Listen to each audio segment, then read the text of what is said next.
What's up, guys? Welcome into Packers Total Access. My name is Clayton. You can check us out on packernet.com. Find me on Twitter at Packers_access. You can email us, PackersTotalAccess@gmail.com. You can text us, 865-658-5824. Join alongside Tim live in Green Bay. We got Jacob the Beard in the house for this special edition of PTA. We're live on Rumble. We're live on X. We're live on YouTube. Out here to talk a little joint practice from the Packers and the Broncos today as the guys are getting ready to get cranked up here. Let's do this before we get started. Let me go ahead and get this out of the way real quick and give a very special shout out to our sponsors today, and that's the folks at Ticket King, the official ticket provider of Packer Fan Total Access Live. Wisconsin-based since 92, specializing in Packers tickets. They're Wisconsin's largest ticket source. Got offices next to Lambeau and in the great city of Milwaukee. Just click on the link in the video description. That'll send you to theticketking.com where you can register for free as a customer. Go ahead and start shopping for your Packers tickets. Again, that is Ticket King, the official ticket provider of Packer Fan Total Access Live. We appreciate them always supporting the show. So what we're going to do, we're going to be diving into some live tweets from several people. We got 6 or 7 beat reporters from the Packers and the Broncos. And I imagine Wes Hawkowitz will crush it as he always does. But we're going to be giving you guys that live information as it comes in, the one-on-one drills, all that good stuff. We may go a little long. So, guys, if you need to hop off here, it's totally cool. I'd like to take it through most of the practice, but probably won't go beyond 12:30 your all's time. So we may go an hour and a half and kind of cap it there. So we've got an article from Bill Huber with his latest 53-man roster. We've been trying to get to it for several days here, so we may dive into that a touch. Before we get started, I'll go ahead and start combing through Twitter here. I want to ask your all's opinion, and y'all have a little conversation here. What are you looking forward to the most as far as updates out of a joint practice like this? Because the cool thing about this joint practice, let me just say this too. Some people go, it's practice. Is it more important than a preseason game? Absolutely it is. And the reason being is when you get into a preseason game, sometimes what happens is you don't get the situations that you want. You'll get these kind of vanilla situations and you're not really getting a whole lot of work in. What the coaches can do in these joint practices, they can set up specific situations. And what I mean by that is on a coach's play call sheet, you've got, first and 10, you've got second and long, second and medium, second and short. You've got third and long, third and medium, third and short. You got your fourth and shorts, right? So you can set up those specific situations. Like if you want to work on your third and long play call, like a 3rd and 7+, then you can really hammer that home drill after drill after drill, right? If you want to set up a trip set and go, okay, let the other team know, they probably got together as a coaching staff and said, what would you like to work on? Hey, we really need to work on our nickel sets. We struggle against bunch. We struggle against trips. Maybe they struggle against 12, whatever it is. Okay, cool. We'll set us up a sequence, a series where we'll work on those specific personnel and get those people on the field. So that's why it's more important than a preseason game. I'll just say that. But you guys, whatever you want to talk about here, whether it's specific camp battles, what you're looking forward to seeing today, you have the floor. I'm going to go ahead and start coming through Twitter here. I think I'm looking forward to the piss being hot. I think that's what's going to happen today. It's a joint practice. And I say that with a little trepidation, hey, hopefully everything stays, doesn't boil over. I was at the joint practice with the Patriots last year, and at that preseason game, we all remember what happened that week. So hopefully, it's not too chippy, but, the intensity level is increasing. I don't care which organization you're with right now. We're at that point of the year. And I guess with that being said, I would say the thing I'm most looking forward to is the dynamic between Emmanuel Wilson and the rest of that Denver Broncos team there. It's going to be interesting to see how, things pan out there. I know he's going to want to kind of show up and show out a little bit, and I'm sure he's going to get a lot of reps with the ones at practice. So that's something that I'm looking forward to checking some updates on that. Nice. Go ahead, Jacob. Tim, is that because correct me if I'm wrong, did Emmanuel Wilson play for Denver? Wasn't he cut by them, Yep. Which is why he is gracing us in the Green Bay? Okay, that makes sense then. I don't know how big the chip on his shoulder is, or if there is one at all, but it's definitely something to kind of keep an eye on. Oh, yeah, for sure. Our own Jake Shavink in the chat says the over-under on 1.5 interceptions for the defense against specifically Bo Nix. Boy, I think I'd go over on that. What do you guys think? I would take the over. Yeah, I mean, with it being practice, absolutely, right? because they're going to kind of stretch things out a bit. Now, you guys know I've been pretty vocal. Bo Nix was one of, if not my favorite quarterbacks in this last draft year. And the reason being is just hearing him talk with Greg Cosell and how he sees the game. It's one thing to see the game a certain way, but when you can communicate what you're seeing, whether it's on the practice field or in true game reps, and you can communicate it to two strangers that you've never talked ball with and be so comfortable in that setting, it really impressed the hell out of me. I think he can make every throw on the field. And the fact that the Broncos, and more specifically Sean Payton, chose him as kind of, hey, this is going to be our guy this year. Now, that's not to say that he would take Bo Nix over Caleb Williams. We all know that wouldn't have happened, right? Or even Jaden Daniels. But Bo Nix, I think, is a good quarterback.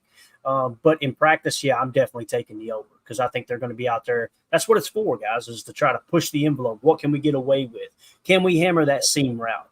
Do we have that specific possession receiver or tight end that can body a defender and make that play if we want to hammer that base in a cover 2 or whatever it may be? Those are the things you're really trying to test out, right? So I would take the over for sure. Parker Gabriel, who covers the Denver Broncos, tweeted this picture out, along with Matt Schneiden tweeted one out very similar, said, Packers head coach Matt LaFleur speaking before practice. The team had dinner at Shanahan's last night. LaFleur worked for Mike Shanahan early in his career, so he's kind of going out there, shaking hands, kissing babies, and meeting with old friends and old establishment. That's really, really cool stuff there. Obviously, he's referring to Mike Shanahan, who most Packer fans hate, and rightfully so, from that Super Bowl that got away, right? The one that the Packers were favorite in. We don't have to hate Mike Shanahan for that. John freaking Elway. Yeah, we can hate I was going to say Terrell Davis. Yeah, we can hate Terrell Davis for that one. The guy was basically blind for the second half of the game, and he's still somehow. Talk about a human meat missile, right? That's there. There you go, Jacob. Like Coach Madden used to say, the criteria of greatness is, can you tell the story of the topic you're talking about without mentioning someone's name? Okay. And when you're telling the story of football, you have got to tell the story of Terrell Davis going to the sideline and saying, Coach, I can't see anything. He's like, don't worry about it. You ain't got to see. You just got to be in there for them to think you're getting the ball. Like that's whether you're a Packer fan or not. Pretty damn cool story for sure. Did you guys talk about Nicolas Cage as John Madden? Yeah. Yeah, I don't know what I think. You're not excited about this, Jacob? Nicolas Cage looks just like John Madden. If Nicolas Cage could eat John Madden, then he'd look like John Madden. I don't know. Maybe I'm wrong. I was telling Tim last night, we talked about it briefly. It's odd, right? It's an odd choice. But watch him just absolutely crush it.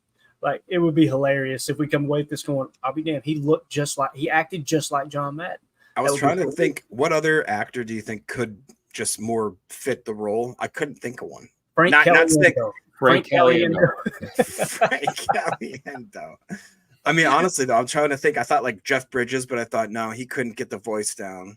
And then I thought, I don't know, man. Jacob, I said last night, I have a feeling that they brought Nick Cage into that project to play 20 to 30 or 40-year-old John Madden. And then maybe there'll be another actor for the later part of John Madden's life in the movie, That's the only thing I can think of. But if he runs with it the whole way, I shout out to the makeup department at whoever's doing that. All I can picture is him be like, we're going to win the Super Bowl. It's like, all right. Matt Schneiden just tweeted out, pretty distinguishable go Pack go chants from the crowd at joint practice this morning as the Packers take the field. How about that? Ooh. Packer fans traveling well in Denver to support the Packers in a joint practice. Hey, they're not all traveling too. There are some Rocky Mountain Packer fans out there. Shout out to everybody large in Colorado that are Packer fans. I got to get out to Denver, man. That's on my bucket list. I want to go to Aspen too. I want to go to some of those. You ever watch the Hallmark Channel, fellas?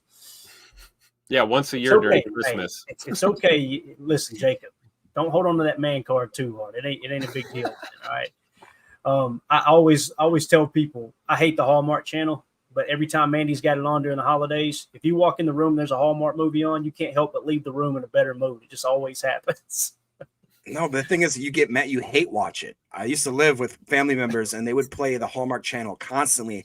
And if you like film or cinema, you would sit there and you'd be like, "This is so bad. I can't stop watching." Like, why would you say? Who's writing this? Why would they do that? Why'd they make the cut? And it's then all the of a sudden, same you're like, story I've been watching every this movie for 45 minutes. Yeah, and you're like, why am I still here? out there drinking, sipping your drink with your pinky out, watching it going, I don't know what happened. Hey, did you see Prince's comment in the chat? I love it. Read it, Tim. That's what I thought. Oh, brilliant. John Goodman to play John Madden. That would be Sign good. it up. That's good. As if he couldn't have a more legendary performance than playing Babe Ruth in a movie. Yeah, why not play John Madden real quick here later in your career? Brilliant. I love that. Prince for casting director for the film. Yeah, I like it. I think that would be a great choice. I think John Goodman's a great actor too, man. I really do. Let's see here. Peter Gabriel just tweeted this out. Kind of cool. We'll keep the sound down, but you can kind of see the live scene as the Broncos are going through stretches here. So they're getting out there, getting set to go. We'll be getting some updates here in a minute. As things start to roll in, what we're going to do here, I think let's go ahead. Let me double check Wes Hodkiewicz real quick, make sure he's not put any important information out. Nope, nothing yet. Okay, so why don't we do this? Why don't we hop over to the Bill Huber article real quick that he wrote a few days ago? That was talking about his 53-man roster projection. And this is 3.0. Okay. So this was, I think, immediately following the first preseason game. I want to get your all's take on what he says here. We'll just key in on the positions and the numbers attached. If you guys would take a quick second, hit that like button for us. We got a bunch of people in here. Feel free to share the stream as well. We appreciate y'all hanging out with us here on this Friday afternoon. A lot of people probably getting fired from their jobs right now in here. I was just going to say, why is there so many people watching today, y'all? Don't you have jobs? Come on. It's priorities, Jacob. You know what I'm saying, man? Jeepers. Listen, the power bill, they'll give you a couple weeks before they cut that sucker off. You ain't got to pay it right away. You know, I've been there. I've been there, done that. Sat in the they got their priorities together, man. They're joining the Patreon before they're worried about the energy bill, right? I love the ad too. As soon as we pop this up, it said diarrhea, bloatiness, gas. I know, dude. I'm trying to see, what is this? What do I need? Oh, symptom checker. That's what it is. Great sound drop. Tim. All right, quarterbacks. Bill Huber said 3. So this is the second in his previous 53-man roster projection. He had 3 listed again. Bill Huber's plugged in. It's kind of feeling like we're going to carry 3 quarterbacks. Does anybody disagree with that? That would allow Sean Clifford. You protect Michael Pratt from getting signed. Sean Clifford can be your backup this year, and then let Michael Pratt kind of grow into that role. But I'm telling you right now, based off what I've seen in camp and with that first preseason game, very small sample size, I kind of like Pratt's. I kind of like Pratt in a game time situation to go out there and try to get the job done, man. I don't know. There's just something about that kid. But what do you guys think about 3? Are we still stuck on 3 here? Jacob, go ahead. You go first. I hope that we keep all 3 of them, just because I don't see a situation where, I don't know. I think maybe we could slip Clifford to the practice squad, but it'd be a big maybe, and I would hate to lose him. I would rather us be short at different positions than be completely, just because of the fact that if we all, God forbid, blah, blah, blah, all the prerequisites, you know what I'm saying? If something were to happen to Jordan Love, I would much rather have 2 quarterbacks that are projects or maybe unmolded clay, or, you know what I mean, have some sort of potential. We don't know that they're definitely an uncapped ceiling. I would definitely rather have 2 of them that are on the team, that have been with the team, that have worked with the team, that have been in the playbook, that are working with the coaches. Because like I said, if anything else happens, your best option then is you sign a random free agent that hasn't even seen our playbook, and it'll take him 6 weeks before he really is starting to get it. I mean, I think we got to keep 3. If that means we keep 1 less tight end or 1 less D lineman, 1 less safety, I'd rather that be the most important position I need to be covered on this team. Got it. Tim, what do you think, man? I agree 100% with what Jacob just said, but I want 7 receivers on this team. And, I know I'm dreaming with that. But no, in all fairness, no, you're absolutely right, Jacob. You've got to keep these guys. I think Clifford is definitely the guy you're talking about, the guy that's familiar with the system. If, God forbid something happened to Jay Money, you feel pretty good about Sean Clifford going out there and running the offense. Michael Pratt has unlimited potential, extremely high ceiling. You cannot afford to lose a guy like that. So, yeah, I won't get my wish this year. It looks like 6 receivers at best. So for me, but no, I agree totally. Keep all 3, man. I like it. All right, I agree. I think keep all 3. CJN said it's Friday, Clayton. It feels like a holiday with PTA live show. Love it, man. Love it. Like I said, just protect that job. All right. That's all we ask. Jake Shavink says, with the amount of quarterbacks that have started games the last 2 years, I can't remember what the number was, Jake, but it was insane. It was like it was an ungodly amount of quarterbacks that started across the league, at least one game. He says keep the quarterbacks too. So I'm team keep 3 quarterbacks just because I do not want Michael Pratt to get snatched up, and I'm not sure if he's prepared to be the backup quarterback. Now, I will say this. We're going to get to the running back position here in a second. We've talked about keeping 3 running backs the whole time. Kind of makes me wonder, are they only going to keep 2? Especially if for some reason Marshawn Lloyd starts on the injury reserve. What if they only kept Josh Jacobs and A.J. Dillon and had Marshawn Lloyd on the injured reserve list, temporarily, and then put Emmanuel Wilson back on the practice squad? That's one position I didn't really think about that before. I could see it happening. Something to think about, though. I would see how this plays out, though, because if Emmanuel Wilson keeps playing the way he has, it's going to be really tough to do that. Yeah. See, honestly, that's – sorry, I was just going to say, like, lately, you guys know I've been kind of – I've never been a Dillon hater. That's not my thing. But just lately, I don't see what the value is, because if Emmanuel Wilson now has a year with the playbook underneath him, he's got a year of showing us consistently that he outperforms whatever we ask him to do. If it's like a 3rd and 3, he'll get a 7. If it's a 2nd and 1, he gets us like 7. If it's with Dillon, I cannot over explain the fact that like he just consistently has underperformed from where he was drafted, from his body composition size, from what we've given him as far as reworking his contract, thinking he's taking team-friendly deals, from knowing that he wants to be in this area. So why would he not be giving it his all? It consistently has just been disappointing, to the point where at what point are you giving a guy a favor by letting him be on the team? And like Tim just said, Emmanuel Wilson has consistently overperformed to a point where I think he deserves a shot. And I really do think that if we do end up, I would say that if we're going to end up trying to sneak somebody on the team, it's going to be by keeping 2 running backs or by 3 tight ends. And I think I'd feel more comfortable with having, if we keep 2 running backs, the 2 are Wilson and Jacobs. That's just my opinion now. I got you. Yeah, we'll pull it up here. See what Bill Huber had to say here in just a second. Let's go to the chat. Jarrell Lee says, I'm with Tim. Please keep DuBose. That dude is, again, I hate to say it, but most of the time these type of conversations are the decisions made for us with someone being a little banged up, right, by the time the season starts. But if everyone's healthy, I want DuBose on this roster, man. He's just turned so many heads in camp. It's unbelievable. Two-Tone in the chat says, finally caught y'all live. Fire emoji. I appreciate you swinging through. Thank you so much. Glad that you caught it. Well, you caught the mediocrity live here today. We appreciate you hanging out with us. Dennis Shook says, if Evan Williams snaps off again today, he will be our day 1 starter. Hey, the cream will rise to the top. Oh yeah. I'm all about it. I am all about it. I love the idea of Evan Williams playing strong safety in the nickel and Bull playing slot. And then when you go to your base stat, whatever it may be, 15, 20% of the snaps, then take Evan Williams off the field, put Bullard at strong safety, and you know what I mean, kind of rotate that in and out. Don't forget about our boy Kalen King. There's an option in the slot there, too. All of a sudden, it's like, we got a little bit of depth at slot. It feels like it anyway, right? Sure does. That can change in one game, as you all are well aware if you follow us. One bad game, and we're like, crap, we ain't got a slot defender on the down. Did y'all listen to Ryan's podcast this morning by chance? I have not. I've been running like crazy. What did he say?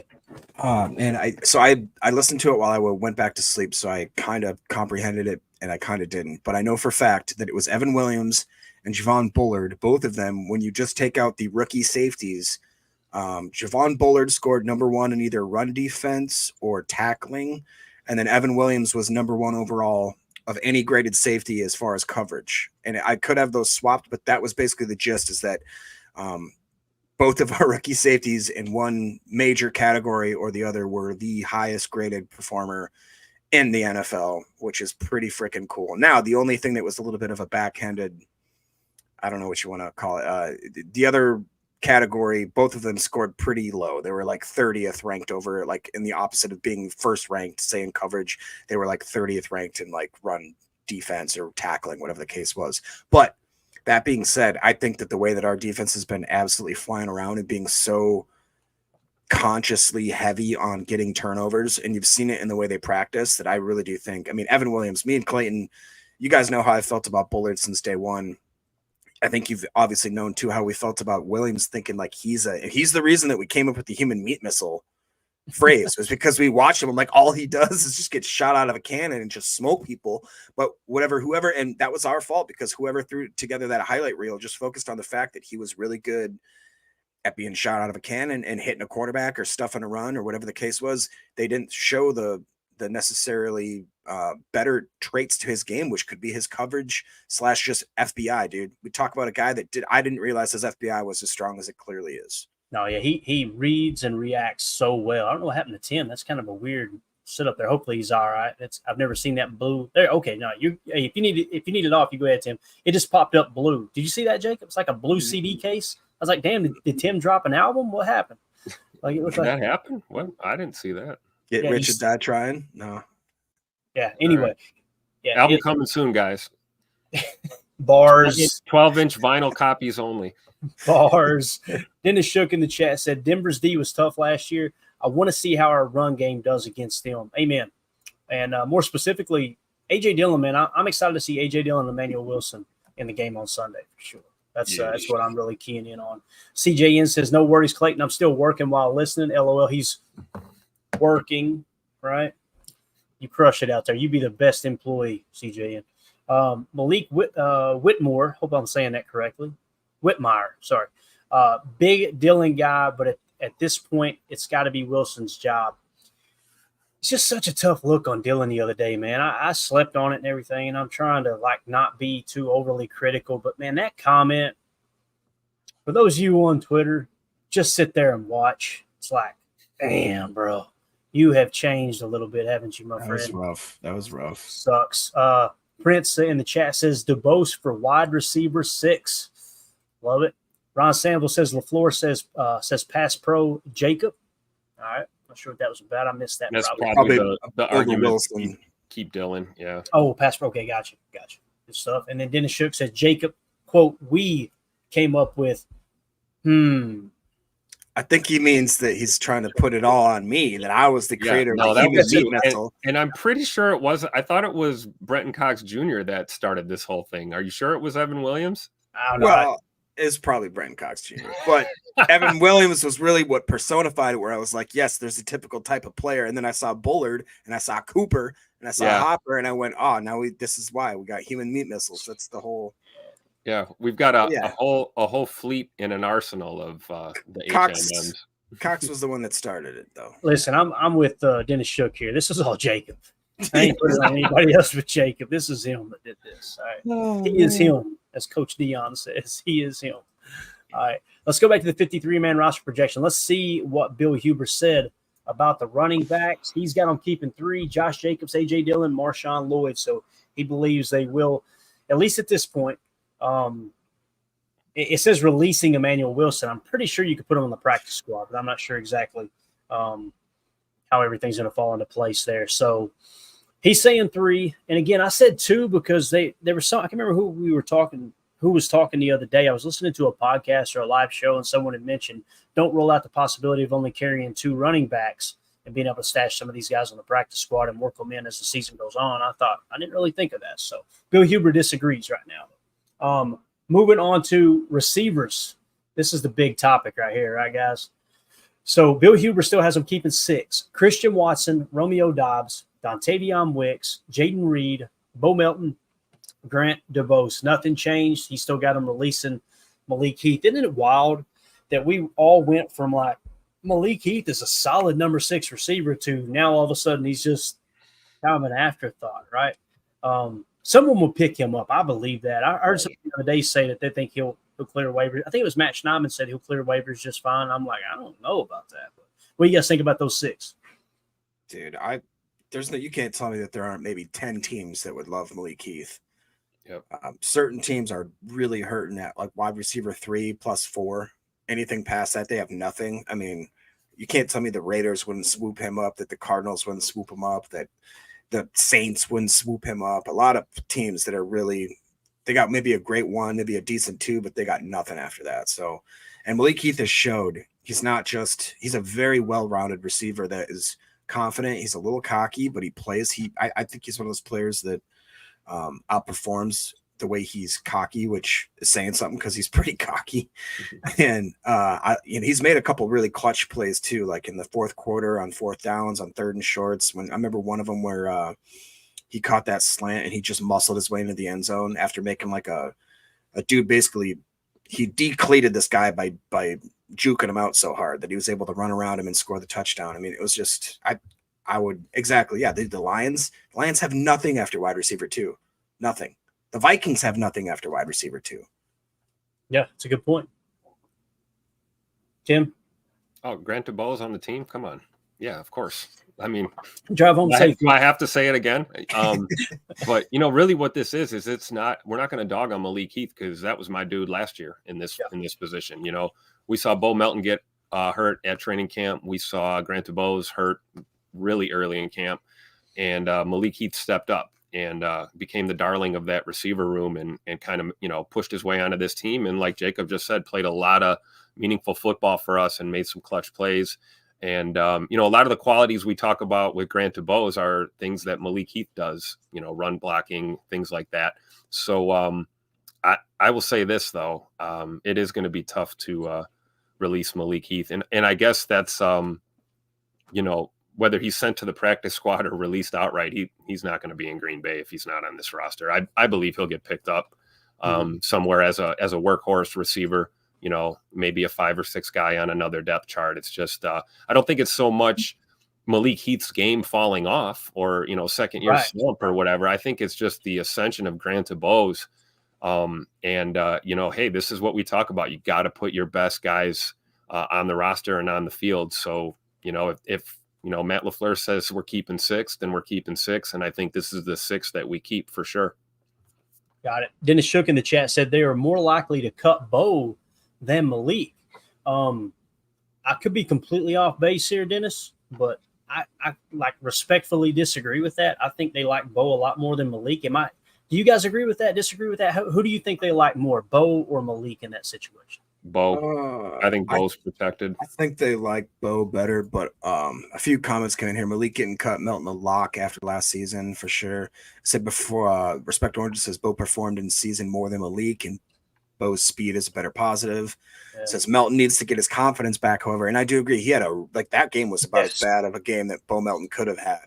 I think that's the only reason, honestly, why we're talking about maybe DuBose as much as we are, because it looked like there was an opening there. And when you have to decide whether or not you're keeping one of them, it's easier to say, all right, I got to either toss Malik aside versus Bo. But even though I think a lot of us at the bottom of our hearts are like, dude, Bo Melton sucked that game. He dropped that. We forget about, he dropped like 3 balls that game, but he also made a really key mistake under the 2-minute drill of the first half. He caught a ball and could have easily stepped out of bounds to stop the clock, but instead he juked inside and took the tackle, and it probably blew about 10 to 12 seconds off of that play clock. That, it was a boneheaded play. That being said, I do think that if there's a Wada pistol to my head region, that I would probably still take Bo and probably let Malik Heath test the market and see. I think that game that Bo had can be attributed to just a little rust. First live speed, live game action. You talk about, like you said, kind of the absent-minded play there in the 2-minute drill, get out of bounds, don't stay in bounds.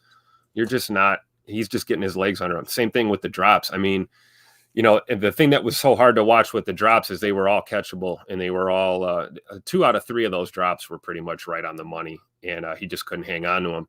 So I think that's just rust. I don't think that's a regression in his game. And I think the fact that if you're comparing directly to Malik Heath, I think you have to give Bo the edge with the speed and also the route running ability. Bo Melton is underrated as a route runner. I mean, I'm not saying he's elite, but I mean, you watch his footwork, you watch his get off on the snap, and it's just, the guy cooks, and I think he's more dynamic of a threat in this Matt LaFleur offense if you're comparing him, heads up to Malik Heath. Yeah, definitely. Respect Oranges says notable injured players today. I haven't seen anything yet. Respect Oranges. We're kind of keeping an eye on it. Andy Herman is like the go-to guy for that stuff, and he's not out there. He didn't fly out with the team, from what I understand. So he's the one who usually does right off the top. Hey, here's the guys not participating. Hopefully, someone else will pick that up. But we're keeping an eye on Wes Hodkiewicz and Matt Schneidman, who are there in attendance, which is hilarious. Wes Hodkiewicz just tweeted this out, said UW Whitewater legend, Hartford native Quinn Minneris, I hope I'm saying that right, Mineheres, letting the tummy get some sunshine. Look at that. Look at my man right there. You kidding me? Oh, my gosh. Like Jacob after a case of Schaefer Light right there. You know what I'm saying? Exactly what that looks like. They could sell advertising right there on that. Yes, they could. He needs thug across the tummy like Tupac. No, that's what he needs. Oh, man. Jake Shavink says Heath could push Michael Wilson for wide receiver 3 in Arizona for sure. That's kind of been my take, Jake, is whoever does get cut, that number 7 receiver on this roster, I think they could probably be the number 3. Now, it doesn't mean they could play slot, right? And a lot of times that third receiver, that's what that means. So they may be 4th technically on the depth chart on most teams, but on most teams, I think that whoever does get cut in that 7 spot for the Packers probably could be the 3rd best wide receiver on most teams. Not most teams, on some teams, I should say. So I'm with you there, man, for sure. All right, let's go back to the Bill Huber article. We'll wait for some more updates to come in.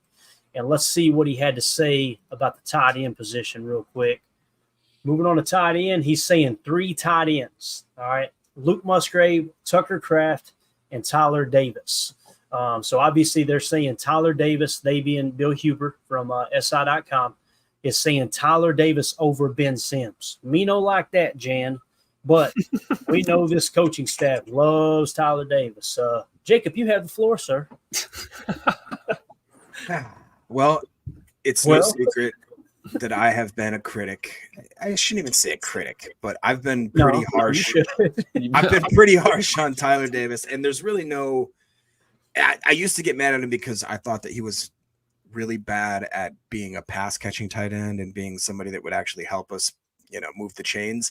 I have since learned the error in some of my ways and seen that he's progressed and been more of a well-rounded – kind of trenches tight end, an unsung hero type that maybe is doing things that I didn't necessarily understand at the moment, whether it be in certain blocking concepts and pass protections and running protections and just setting protections, I guess, in general, and being more probably a better communicator with his offensive line. So that bottom line is when he's on the field, it seems like it was a better move having him on the field than maybe somebody else. Now, that being said, I think Ben Sims has been really, really good, and I've really liked is it Joe Wilson or Joel Wilson? Joel. I thought that he's looked really impressive. Now, I would argue that I would still try to maybe sneak 3 on this 53 with the hopes of, securing either that 3rd quarterback or a 7th wide receiver, whatever you want to say. And I think we'd have a better opportunity of storing a guy like Ben Sims and like Joel Wilson on the practice squad, just because there's a lot more tape on Tyler Davis. But I think we could probably get away with storing him on the practice squad as well, because I don't see a lot of teams that are looking for a guy coming off a big knee injury that never really did much, so. Got it. I think this goes hand in hand with the 2 running back suggestion that you had talked about, or the possibility of, maybe hanging on to just 2 running backs. And then I think maybe you look to your tight end room and you stick Ben Sims there right after Tyler Davis and keep 4 tight ends, especially knowing how Tyler Davis is utilized. I think Ben Sims is probably more of a legit threat in the pass game as far as like receiving tight end than Tyler Davis. Yeah. Tyler Davis is the sift master and master of the taking out that guy on the edge and running this deceptively complex Matt LaFleur offense. And it's kind of like when we were talking about the quarterback debate, at the top here, we like Sean Clifford because he's been in the system. He's familiar. Ben Sims played a little bit for us last year and we liked what we saw, but Tyler Davis is very familiar with what we do and what we're trying to accomplish with this scheme offensively. And I think that's why he's probably going to be your 3rd tight end. So I hate him if you want, Jacob, but I think he's going to be a Packer this year for sure. Hey, I now since rescinded my overall hate. Awesome. Watch him make the Pro Bowl this year. Let's go. Dude. How dare you? All pro. Unbelievable. CJN says Tyler Davis had a great game last week, but don't we want our third tight end to be more of a blocking tight end? If so, can we honestly say Davis is better than Sims? So the way the tight end position has worked here with Matt LaFleur, I personally, and I could be completely wrong here, I personally believe that he sees Luke Musgrave different from every other tight end in the room. I think Musgrave stayed on his feet. the best part of that is Tucker Kraft in the back, all fired up. Hit it one more time, Tim, please. Look in the right. Musgrave stayed on his feet. Looks like a little kid over there. Yeah, he looks like a kid who just got an ice cream cone, you know. Exactly. So I think he sees Luke Musgrave. Listen, Luke Musgrave can play attached. He can play in that inline true Y. But I think what he wants to do with Musgrave, sprinkle that in with 12 personnel, but he wants to flex him out wide like you've seen in that preseason one game, right? I think he wants to do some of that to try to get those mismatches in the box. And really what it does, it does two things. When you put your tight end all the way out to the boundary or the wide side of the field along the sideline, essentially what would be the Z position, although it is Y flex or Y wide is what they call it. When you do that, you're doing two things. You're getting the defense to declare what defense they're in, for one, because whoever lines up over top of him, if a corner lines up on Luke Musgrave wide, good chance it's zone coverage, okay? And then another, and it's not guaranteed, but it's like the other day it wasn't zone, but what it done was them being in single high man coverage, you're trying to get a tip, is it zone or man, but also single high man coverage, you now force a safety to cover Dontavian Wicks, who was in technically the Z, what most people refer to as the slot, because he was in between the flexed out Y and the true slot, which was Jaden Reed, the speed of 3. So a number of different things you can do there with Musgrave. I think he sees him in more of that role, and he looks at Tucker Kraft, Tyler Davis, Ben Sims, Joe Wilson as more of that true tight end. And again, you can put Musgrave in there. Here's what happens. If you go out in 11 personnel and you put Musgrave on the field and you start flexing him out like that, and you start burning the defense, they're going to start treating him like a wide receiver. And when they do, well, guess what happens? When you go to 11 personnel, they may call it 1188, meaning 11 personnel with 88 on the field being Luke Musgrave. Let's treat him like a wide receiver. Let's go to our dime set, or let's go to our dollar look, okay? And when they go to that look, LaFleur, put it on your cute little play sheet. All right, they going dime there now. Next time you march Luke Musgrave out there, if they're going dime, let's attach him. And now what you've got is more DBs than linebackers on the field. Therefore, they're vulnerable in the running game. Now you use him as a blocker, because you may not like Luke Musgrave's ability to block a linebacker, but you love his ability to block a defensive back. So that's a little cat and mouse game that comes into play. I say all that because I think they may be looking at Luke Musgrave as more of the flex guy. Tucker Kraft, Tyler Davis are probably going to need a third if they want to round that, or a fourth if they want to round that out, a third attached top tight end. Again, I'm not saying Musgrave won't play attached. He will all year long. But I think he sees Musgrave as a different tight end than Tucker Kraft, Tyler Davis, Joe Wilson, Ben Sims, if that makes sense. So His receiving is tough. it is when you're fat down a shape like me, man. I know that. All right, offensive line, he's got 9. This number seems dangerously low to me every time I see it, but every projection has 9. How do you guys feel about it? He's saying Rasheed Walker, Elton Jenkins, Josh Myers, Jordan Morgan, Zach Tom, Sean Ryan, Jacob Monk, Andre Dillard, and Travis Glover makes the cut. What'd you say? I made a fart sound, but just didn't come out right. just like this 53 didn't come out right, because you got to get Dillard off of that line, bro. I'm sorry. See, Jacob, here's the thing. I think it was Brian Bulaga and Mark Tauscher talked the other day on Wildy and Tausch. They felt like Dillard played pretty well. If you go to PFF and look at his grades, it seemed like he played pretty well, with the exception of the penalty that drove his overall grade down. So if you remove that one penalty, different ballgame. I'm just saying, listen, I'm not a huge Dillard fan. I was the guy before the last preseason game going, hey, maybe he is the guy. And then afterwards, I'm like, maybe he isn't. And then when you really step back and go, okay, what did his performance look like truly outside of the penalty? And then you hear 2 former offensive linemen go, yeah, look pretty good. Yeah, but Maybe that's we're being after too much. that's after a career of showing us that he's booty cheeks, and after a whole camp of showing us he's booty cheeks. So, are we going to take maybe a flash in the pan for 2 quarters versus all the value of evidence that we have over the last 4 years of his career or whatever? Like, to me, it just, and the fact that I guess maybe I'd feel more comfortable if we had 10 and he made the team over somebody that, but the fact that they took Telfort out to put Dillard in, that I think made me a little more upset than anything. It's just because I've seen with my own, I'm not a scout, I don't know crap, but I thought, in my opinion, that Kadeem has at least showed much more versatility and that he's worth more to the team structurally, just as a whole.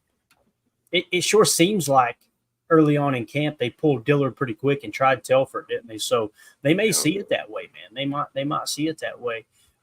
There's no doubt about it. Dillard has more natural God-given talent, right, as far as like athleticism, but that doesn't automatically make you a great offensive lineman. So I understand that. So your main qualm is you would rather have Telford than Dillard at this point, right?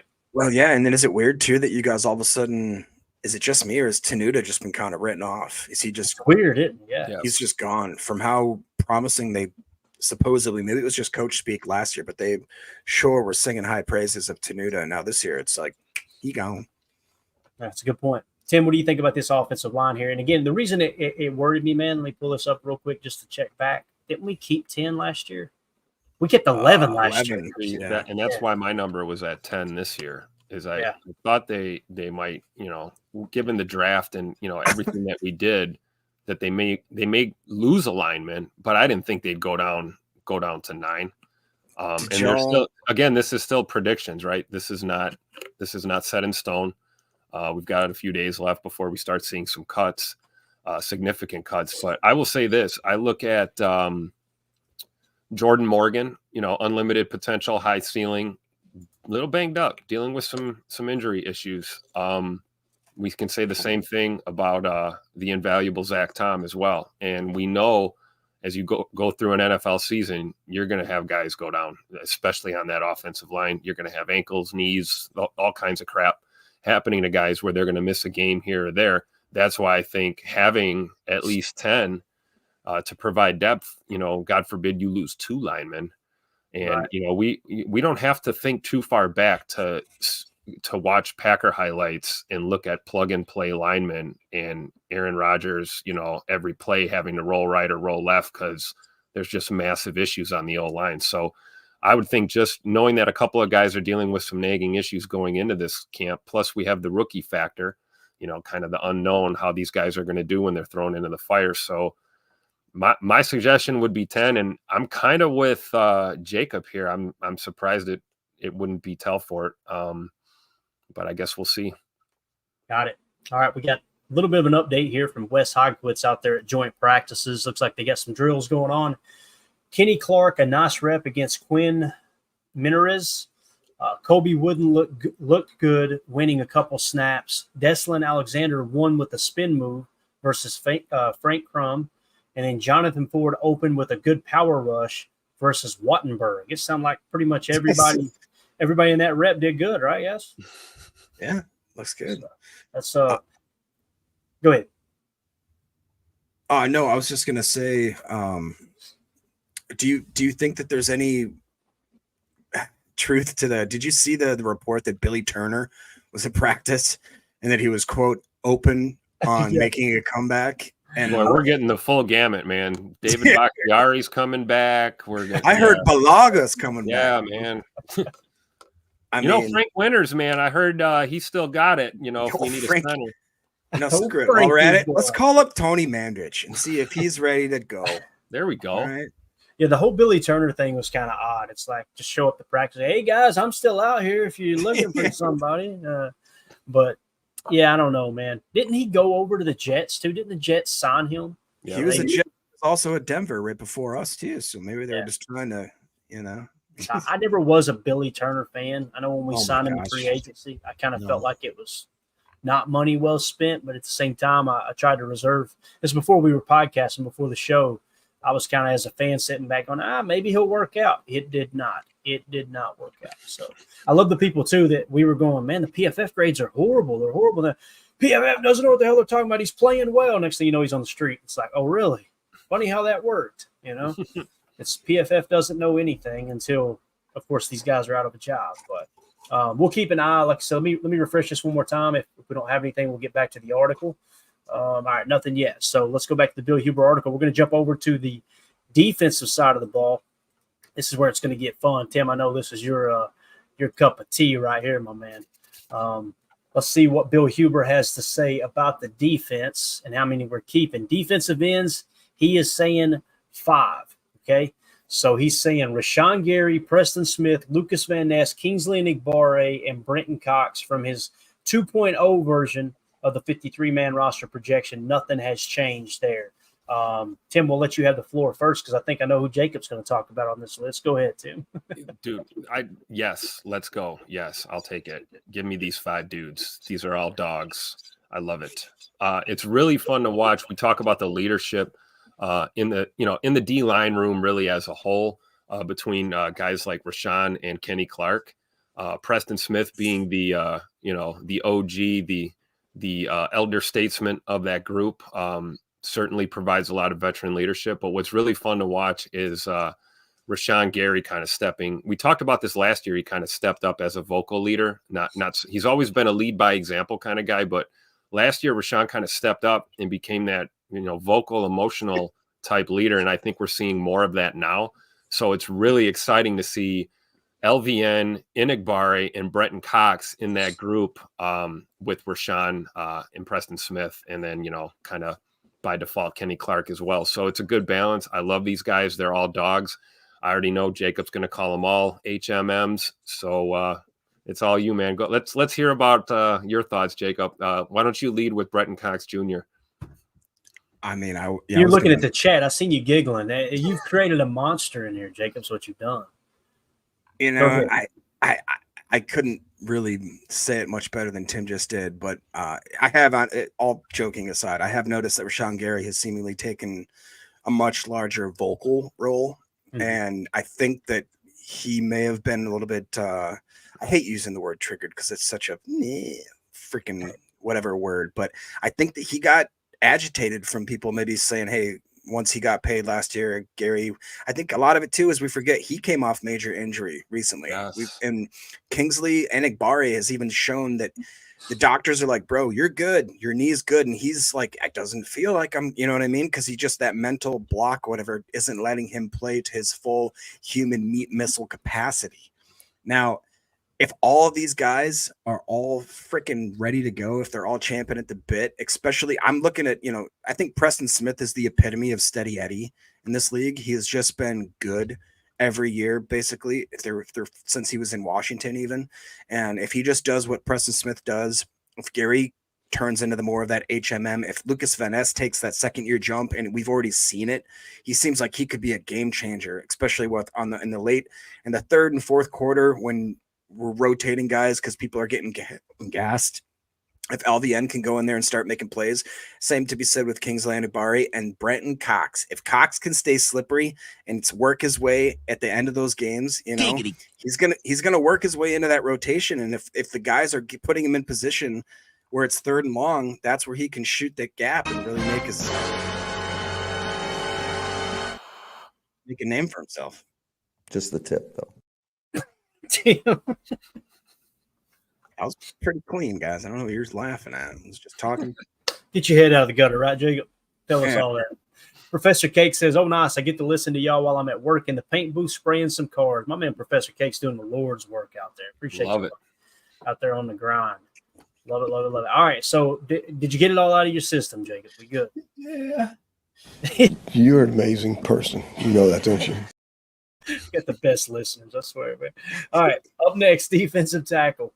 On the 53, they're saying 5. All right, Kenny Clark, TJ Slayton, Devontae Wyatt, Carl Brooks, and Colby Wooden. Looks like the only thing, nothing changed actually. So pretty cut and dry. They see those as the top 5 defensive tackles. Like Jacob killed his camera thinking we still can't hear him laughing over there. So professional. Tim, what do you think about this defensive tackle room here, man? I don't think there's anyone else that you kind of see not making the roster and go, man, they should be in that group too. Because if we look at last year, let me do this real quick just to give us a quick reference. This would be defensive linemen last year. We kept 6 last year, okay? And we kept 6 interior defensive linemen. We kept 6 outside linebackers, which would be defensive ends in this new. So it seems like we've kind of trimmed that down a touch, right? Because we did keep 5. So you're trimming 2 spots here. One from defensive end, one from defensive tackle. We talked about this possibly being something that might happen going to the 43, right? That there might be a little bit of shuffling and adjustment to who we're keeping. I would definitely say that as far as the only guy I could think of that would be can you go back to last year's list here? Yeah, absolutely. Jonathan the only Ford. guy that would be a bubble guy for me would be Jonathan Ford. I think Jonathan Ford has had himself a relatively decent camp so far. We actually just saw him on one of those, I think that was a Wes Hockowitz tweet about what's going on right now as we speak. And Jonathan Ford was making some plays. So he might be a guy they have to think about. But I like that group, that 5 right there for sure. Got it. And really what you're looking at in a 4-3, guys, and I've got some screen grabs I was going to show on the show here soon, but it really hasn't fit any of the show notes that we've had lined up here lately. But we've got a bunch of screenshots of the defensive front that they showed in the first preseason game. Again, very vanilla, but they did play some under, they did play some over. But here's essentially what you've got in a 4-3 front with the defensive tackle specifically. You're going to have a 1 tech and a 3 tech. Now, it doesn't mean they're not going to play that wide double 4 or even a tight front from time to time. But essentially, you've got a guy who's going to play a 1 tech. That's your nose tackle. And you've got a guy who's going to play a 3 tech, which is more of a pass rushing interior defensive tackle. Now, here's the beautiful thing. Kenny Clark can play both that 1 and that 3, right? So that's very, very valuable if you get into a pinch. TJ Slayton is more of that 1 tech, all right? Devontae Wyatt, more of the 3 tech. Carl Brooks, more of the 3 tech. Kobe Wooden, in my opinion, more of the 3 tech. It doesn't mean those guys won't be asked to play 1. Devontae Wyatt being a former first-round pick, he better be able to play 1 tech in a pinch, right? But in an ideal scenario, you would want in your base 4-3, Kenny Clark, TJ Slayton, Kenny being your 3, TJ being your 1, okay? Playing nose. In your nickel set, Kenny Clark being your 3, or probably being your 1 tech, Devontae Wyatt being your 3 tech. And then you've got a heavy rotation of those other guys coming in. So when you mention Jonathan Ford, Tim, I'm with you. It sounds like he's had a pretty decent camp, but I think no one is worried about him getting snatched up off the practice squad. But what you have there is your 3rd string 1 tech is essentially what you've got with Jonathan Ford. It's a nice piece to have. Right. If Kenny, TJ Slayton gets banged up, then you activate Jonathan Ford up, especially if it's a run-heavy team. Now, if you're playing someone who's just pass-happy, they very seldom go to a base, a 12 or a 21 personnel, then you'll probably just leave Jonathan Ford on the practice squad, not waste one of 3 activations. You know what I'm saying? So, absolutely. Kind of how I see it there. So, all right, let's see here. Prince in the chat said 50-50 if Ford clears waivers. If some team has defensive tackle injuries, would welcome him to the practice squad, no problem. There you go. All right, appreciate it, Prince. All right, let's move along here, and then I'll comb through Twitter. We'll get your all's take here. Linebackers, 5. Last year, once again, if we reference last year's final 53, this would be your inside linebacker position.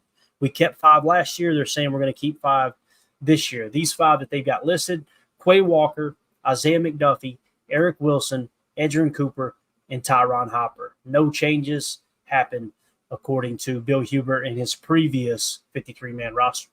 What do you think, Jacob? You like those 5 there? Is there anybody you felt like got snubbed, or is there one of these guys that you say, you know what, I think we could just roll with 4? What do you think? No, I definitely want to keep them.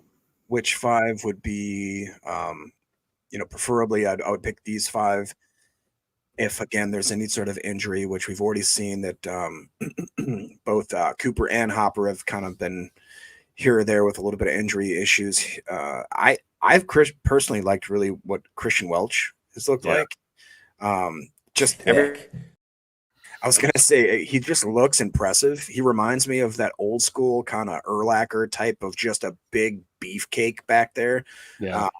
Not like a human meat missile, just more of like a beef missile. You know, he's more of like that slow doddering. We'll wait until you make the first move. But he just reminds me more of like kind of an old school, like an AJ Hawk type. There you go. I was thinking AJ Hawk. Yeah. Yeah. Like not crazy impressive athletically, just really fundamentally sound, but has enough athleticism where every now and then you're like, dang. Okay. And he's got the hit stick factor too, man. He lowers the boom. Yeah. He throws the wood. So that would be one of the only ones I could see there. But I in general, I love our star. I never thought that we could take Cooper and Hopper and I'd be so jazzed on them right away. And then after everything's said and done going into the season, I'd be okay if there are backups. Yeah. Does that make sense? Because I really do trust McDuffie and I trust Wilson the more I see him. And again, every time I see that guy, Wilson, he is so ripped, dude. He's got to have like 4% body fat. It's just insane. He is so freaking ripped. I've got 4% muscle. He's got 4% body fat. He is. He's thicker than a bowl of oatmeal, no doubt about it. Oh, by the way, too, can we just real quick hit the like and share, guys? We got, for some reason, 550 plus people. I love how you said for some reason. I have no clue. You people have no life, but we appreciate you supporting the show. This show sucks, and we know it. Quick update. Wes Hodgewich just tweeted out, Bullard is safety with McKinney. So there you go. Well, who's in the slot, Wes? Tell us who's in the slot. Exactly. Wesley. So, I mean, really what it tells you is Bullard has that safety spot kind of sewed up, at least in your base, right? Now, he didn't specify nickel. I imagine that was probably a base look. That's probably how they're kind of getting things cranked up. We'll see, though. I'll keep my ear there. Tim, what do you think about these linebackers, big dog? I got to step away for a second. I got a contractor here. But I will tell you this. If you would have told me before the draft we'd have Edrin Cooper and Tyron Hopper on this team, I wouldn't have believed you. I'm happy they're here. We've upgraded at linebacker. I'll be right back. Tell the contractor we said hello, Tim. Don't be gouging us on the price, contractor. He's building a school for ants. Build it bigger. That's what he's going to say. Yeah, he got so mad over that model, didn't he? What is this? How are they going to learn to read if they can't fit in the building? It's a school for ants. All right, next position. Cornerbacks. We told you guys this show sucks just a few minutes ago. You didn't believe us. So. Corners, Bill Huber. Why does it keep resetting? Okay, there we go. And they're really trying to sell that Bronco. Is that a Bronco? I don't know. It doesn't look good. That crab walk right there. Yeah. I've needed that a time or 12, right? Unbelievable. Okay, cornerbacks on the 53, Bill Huber. No changes this week. Jair Alexander, he's keeping 6, okay? Jair Alexander, Eric Stokes, Keyshawn Nixon, Carrington Valentine, Kalen King, and Corey Ballantyne. The thing that sticks out to me right there, Jacob, looks like they've got Kalen King ahead of Corey Ballantyne too. That it seems like he's really getting noticed, man. But you guys know I'm a big Ballantyne. The thought of Corey Ballantyne being our 6th best corner on this team makes me happy, Jacob, because you guys know how I feel about Ballantyne. But what do you think about those 6, man? Yeah, man. Bill Huber has done a really great way of, or shown us a great way of how to keep certain positions where I did not think that we'd be able to keep all these DBs. We'll see what he has in store for us with the safety group, but I kind of can guess. But as far as keeping the 6 cornerbacks, I think that this is absolutely brilliant because obviously we know what we have in Jair. We know hopefully what we have in Stokes, where that's going to be a big question mark there, but that's a 1-year basically prove it deal. Nixon is one where I think I think it's a little bit split. The two, I will say this real quick, just as a quick aside, the two things that have shook me or made me upset or disgruntled me, I guess, just because everything's been so positive, the vibes have been so good, was the Keyshawn Nixon 2 interviews and then the AJ Dillon interview.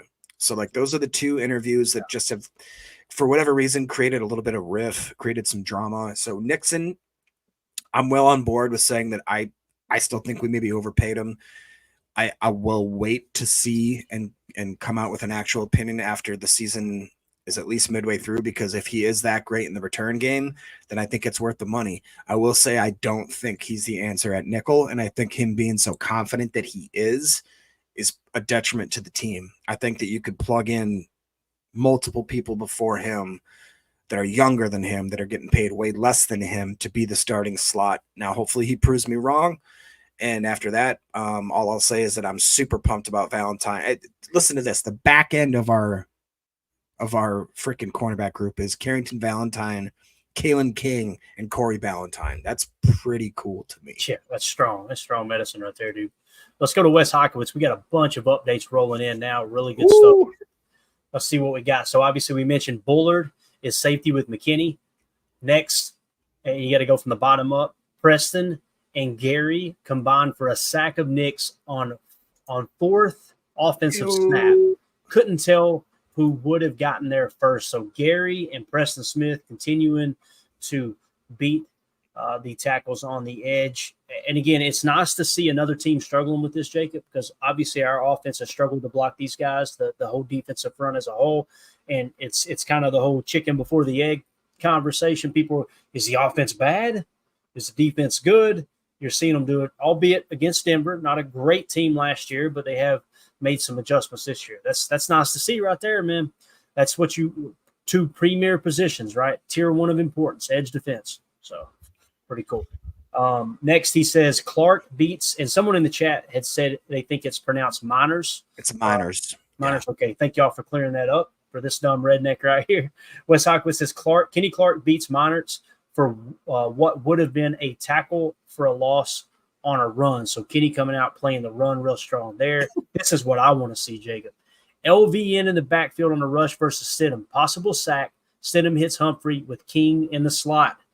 So you're seeing King in the slot early in joint practice. So, and you're seeing that we're living in the backfield, whether it be the pass rush or the run defense. And then when they finally do get off the ball, even though it should have been a sack, our guys are still there in coverage. Man, this is I don't want to, again, pump the brakes. Everybody just be cool. But it sounds like that this defense is continuing to evolve into like, even if it's, a top 5, I dare say top 3, but who knows? Yeah. Dennis Shook in the chat said, as reliable as Preston has been his entire career, he is going to shock people this year. Like he said, he's never gotten an opportunity to play in a 4-3 defense. He's always been in a 34. And you've always got to you've got a lot of edge, setting the edge responsibilities, kind of that contain responsibility. And from time to time, you have to drop into coverage. There's going to be a lot less of that. Preston's liable to blow up. Here's what's cool. You were just talking about Keyshawn. You were talking about, who was the other guy that kind of, Dylan, that kind of, ticked you off a little bit with the media comments. Preston Smith has done nothing but take pay cuts, be a good teammate, and keep his mouth shut and just work, right? Like that dude is he is what you want in a Green Bay Packer, right? Yeah, he's a lunch pill guy. He reminds me of like Aaron Campman type, where he just comes to work. He's excited to be here. He understands that, a lot of guys, I think, take for granted the environment that they work in at Green Bay. And when they go other places, I think they realize, holy crap, other teams don't focus much about maybe the family or the community or taking care of their players off the field versus I know what the Green Bay Packers do as far as making sure that the families are engaged, that the community is engaging with them, and that their mental health is good, and that, everything that they could ever worry or ever think to worry about is covered basically by the organization. And I think that comes through, man. It shows through completely with, you can't tell me that doesn't affect performance and your on-field play. Yeah, definitely, man. Another update here from Wes Hawkins. Kingsley Enagbare would have had a sack on the last snap on second run through for the number 1. So now Kingsley Enagbare getting involved here with the sack party at the joint practice. So this defensive front, again, they seem very, very legit. Really excited to see them put it together this year. Professor Cake says Preston is basically a lock for 8+ sacks a year. That's super valuable. And he is pretty decent in coverage when he is not lined up against Justin Jefferson. The other thing, too, that he's very underrated in, Professor Cakes, is his run defense. Preston does a great job playing right. He's got it sounds so silly, Jacob. It sounds simple, but wingspan against the run is absolutely huge. LVN's got it too, man. Let me tell you. Yeah. So, yeah, good stuff there. All right. You know what's weird too is that he seems a little bit, and I'm this is not a criticism of him. It's because of his massive arm length. Like he does seem like he takes a little bit of time to get going off the edge, but once he does have that head of steam, he's very violent. Like it's hard. He doesn't miss a lot of tackles. When I picture him coming off the edge and like bearing down on a quarterback, it's pretty much like once he gets you in his grips, you're kind of screwed. But I also see that too with the run defense, like you just talked about. He seems to kind of methodically work his way, and he's very good at just kind of flowing and shedding and working. And I hope that this year maybe that shows off a little bit more, like you talked about. He doesn't have as many responsibilities in his head from the start of the snap, whereas he can just maybe play a more free type of football. What if we see Preston? Absolutely. I mean, dude, he's one of multiple players that if he just takes even a minor step, but a decent step, that could make all the difference for this defense. Absolutely, man. No doubt about it. I just like the way he carries himself. It's one of those team guys. Go ahead, read it, Jake. Professor Cake says Preston has them long garbage scooping arms. Great for getting contained on the edge. Oh, yeah. For tackling those trash players in Chicago, right? That's what he did by garbage. All right, moving on to the safety position. Bill Huber has them keeping 5, Jacob. On the 53, Xavier McKinney, Javon Bullard, Evan Williams, Anthony Johnson, and Katan Oladapo. That sounds like a pretty solid set 5 there. If we go back to last year, let's see, final 53 last year, we kept 5. Check this out. Who would you rather have? I'm going to give you 2 names. Who would you rather have? Darnell Savage or Xavier McKinney? I love to laugh. Right? Now check this out. So we would all say Xavier McKinney. Who would you rather have? Rudy Ford or Javon Bullard? Oh, wait, I got to be careful. That's your guy. Hold on. Hey, watch it. But, hey, listen. President of the Rudy Ford fan club, signed by the Carolina Panthers. I'm buying a jersey. Just kidding. I'm not buying a jersey, but I'm rooting the guy on. I would love Javon Bullard over Rudy Ford. Thank you very much. You agree, Jacob? Yeah. Okay. Which one would you rather have, Jonathan Owens or Evan Williams? Get my drift here. This is wild to think about. Which one would you rather have, Dallin Levitt or Anthony Johnson Jr.? Wow. Yeah. And then the final one, of course, which one would you rather have, Anthony Johnson Jr. at the very back end of the roster or a new Katan Oladapo? You know what I'm saying? Like this safety room has been completely remodeled.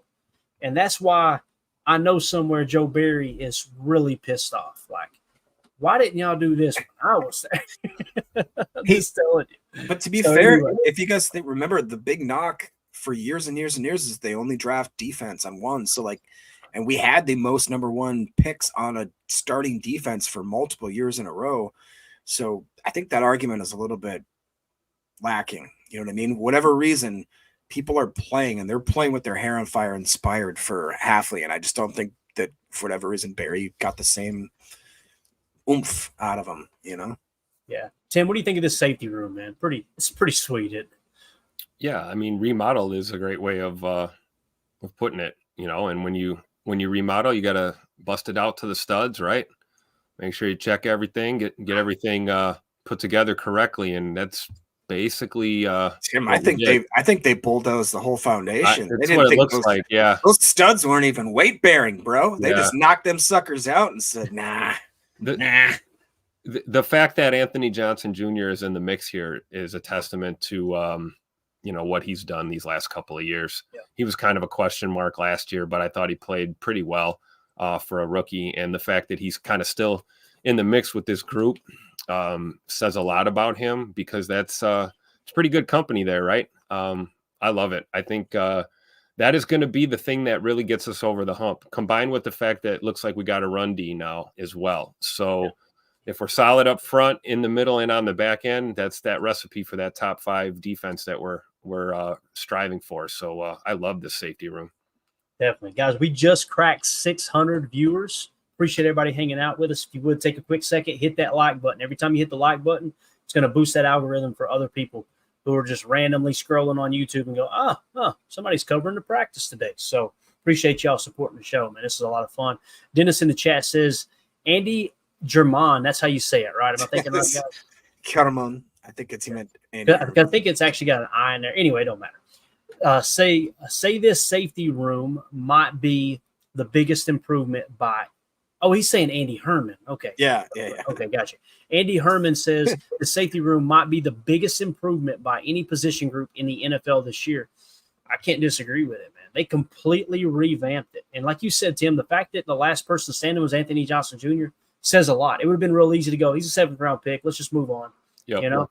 So he definitely impressed somebody there for sure. You know what's crazy is that I used to get a lot of crap from Mr. Ryan Schlipp up until about 3 years ago because I said, Ryan, I love the 6th-round guys, the 7th-round guys, the UDFAs, but specifically the 7th-rounders, just because there was something like nostalgic about, making it to that 7th round. And he always used to say, not everybody's a Donald Driver. You're not going to get him. And now he tells me that I've been listening to him and think about just the success. Mr. Rasheed Walker, Mr. Anthony Johnson Jr., Mr. Michael Pratt, Mr. Kalen King.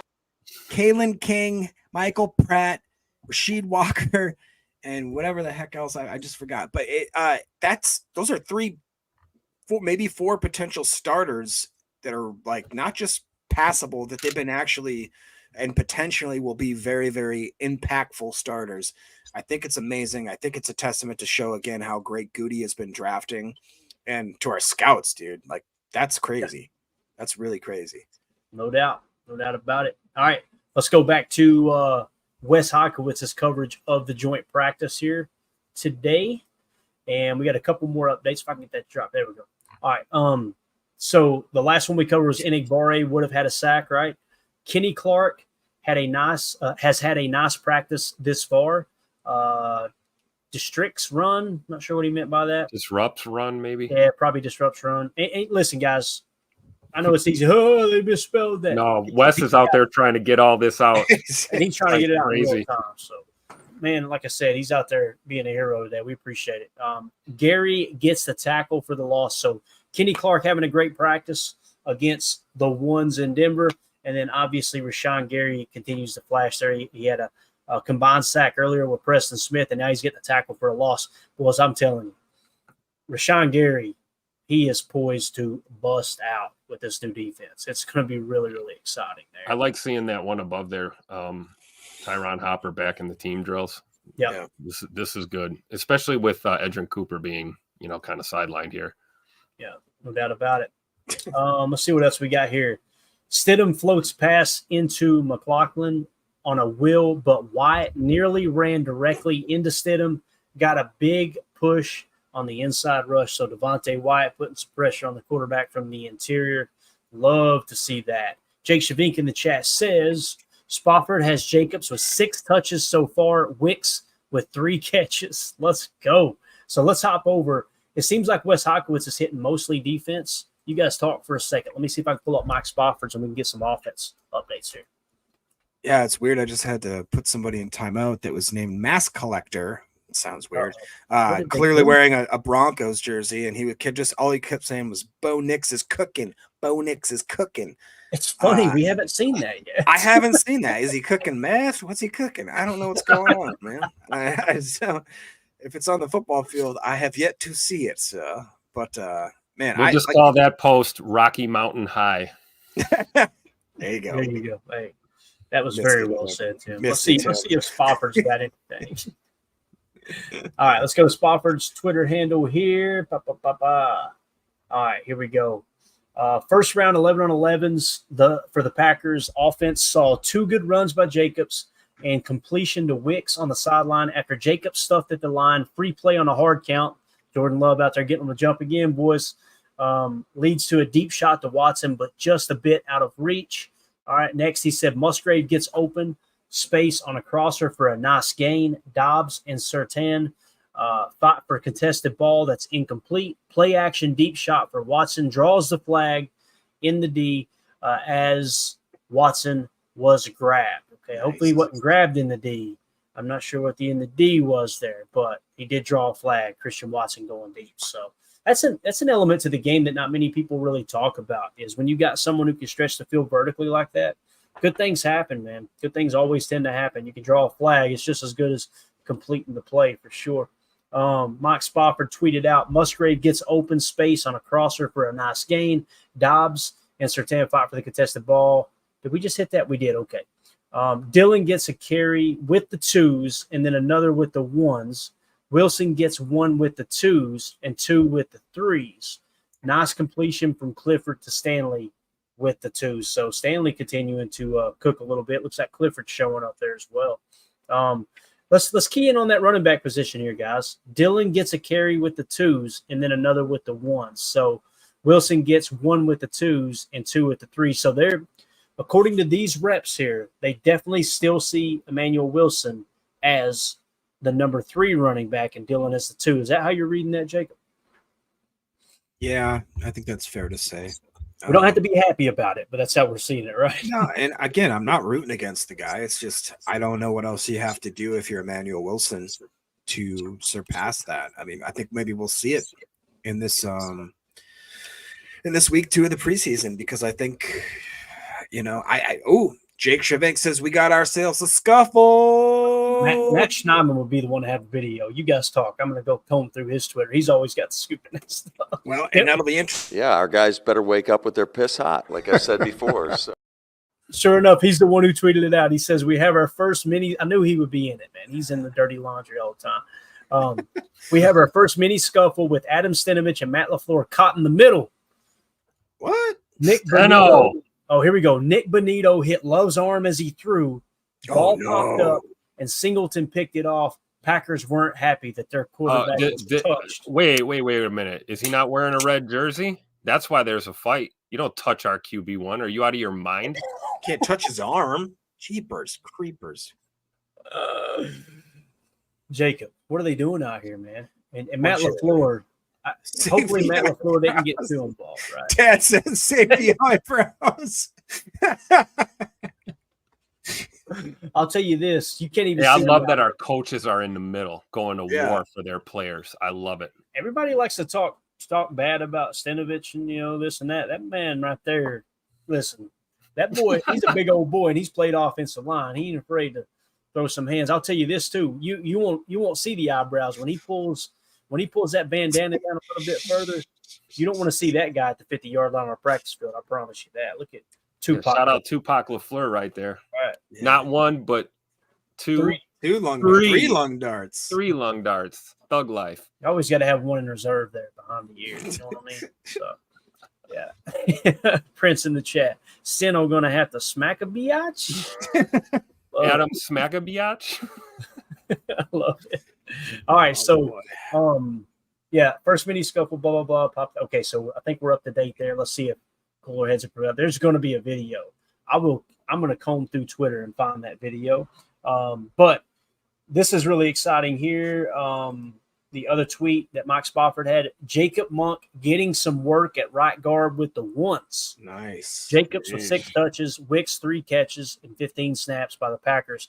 Number 1 unit so far. So remember how we talked about how Wicks isn't getting any looks with the 1s, and all of a sudden now we're showcasing him against all right. I swear, I think he's got a legitimate shot to emerge as like even that receiver that's on the field in 12 personnel. I'm telling you, man, to think that someone might be good enough that you have to take Romeo Dobbs or a healthy Christian Watson off the field just to get him more snaps really says a lot. What do y'all think about Jacob Monk at right guard with the 1s? Oh, that's exciting, right? Yes.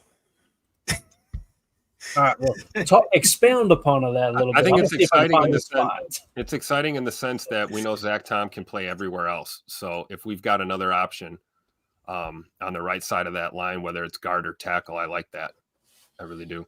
Yeah, the only reason I froze there is because I had a subject I wanted to talk about, and then I just wanted to bookmark it. So remind me once we move on from this. Jacob Monk, though, I have thought needs to.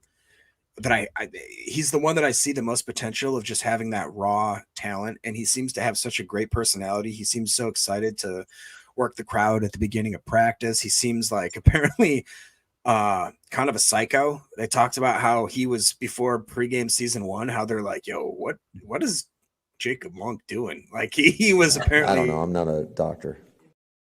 He was been going bonkers, apparently, just getting jacked up, trying to jack people up. That is the guy I want to play with 100%. He just seems like a super good dude too. And he is like an ogre. If you're, that's the most I could, he's an ogre human being. And I just, Thick. Yes. Yeah. Once he just figures out how to, he's a beef biscuit man. That's one of those beef biscuits. He's gonna just sit there once he figures out how to use all that meat. Wash your hands, wash your butt, man. That's it. That's all. What a drop, Tim.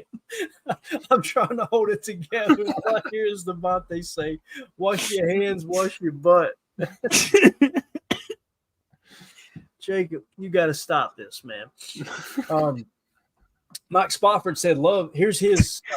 We're hearing everyone's version of this huge fight. Okay, Mike Spofford says Love gets his arm hit and a flutter ball is picked off. Some tempers flare due to the quarterback contact, and both sides gather, yelling a lot. Sounds like one of my family reunions. Quickly dispersed, though. All right, so nothing to see here. Then he goes on to say, under pressure, Love lofts a throwback screen to Jacobs. Would have been interesting to see how well that would have worked if he gets the throw off in time. Potential big play. So still looking for a video. If anyone finds a video of the fight, DM me on Twitter at Packers_access, and we'll pull it up and see what happened. But man, it's a lot of fun covering practice, boys. Let's see here. Wooden just got a pass deflection at the line. It was Wes Hodkiewicz that tweeted that out. So what do you guys think about Kobe Wooden? Like, Carl Brooks quickly passed him up on the depth chart last year, and he's kind of, I don't want to say he's an afterthought, but he is he's probably last in line on that interior defensive line as far as the depth chart goes. But that dude showed some promise last year as a rookie, didn't he? Oh yeah, definitely. I think so. But like you said, I mean, you're at the mercy of who else is, making their ascent up the depth chart. And do we have Huber's 53 article still? Yeah. I'm trying to remember who he picked for that group. Because, I know we like that lineup, and, this is not, anything final, but I mean, looking at this, I don't know, so he does, he's got Colby Wooden as your last. So, that could be accurate. It could go the other way too. There's a lot of up and comers, on the defensive side of the football. But I think, like you said, Clayton, it's all a matter of what we're trying to do in this 43 and who's the best for the techniques that these guys are going to be playing. So I don't know. I definitely think he'll be on the team, but I would anticipate guys like Carl Brooks and Devontae Wyatt to continue to grow and improve, which is going to be, make it difficult for a guy like Colby Wooden to keep chasing those roster spots. But, hopefully he does make this team this year. Got it. Good stuff. Let's see here. Let's go to Matt Schneidman. He's been bringing a couple of different angles from some tweets here. If you guys would, guys and gals, please hit that like button for us. We appreciate y'all hanging out with us. We got almost 700 watching. Channel is just growing like crazy because y'all just keep hitting that like, keep sharing it, and we really, really appreciate it. So after the scuffle, it says Matt Schneidman said that's at least 3 false starts for the Packers today. Believe 2 were from the backups. So only 1 with the starters, 2 false starts from the backups. Matt Schneidman had reposted Nick Kosmider's tweet. Hopefully I'm saying that right. Second team period began with Rashawn Gary wrecking things for the Broncos offense, but Denver threw punches back. Knicks with a big 3rd and long completion to Sutton. Stidham with a pretty over-the-shoulder ball to Jaleel McLaughlin. Jaleel, okay. Yeah. Down the sideline, Wilson hit Kroll deep up the seam. Okay, so there you see Denver kind of fighting back just a touch. Someone had asked, most importantly, is Love okay? And Matt Schneidman confirmed Love did stay in. So nothing to worry about there. It's just, again, man, when you hear in a red jersey practice, quarterback getting arm hit, what the hell are we doing? I mean, I know they got the good devil's lettuce out there, but come on, man. You gotta know you don't touch the dude with the red jersey on, man. Come on. Yeah, that's a fact, man. Just combing through here again. Anything else you guys want to hit on, man? While I comb through Twitter and try to get some more updates here. Oh boy, Tim, what were you thinking?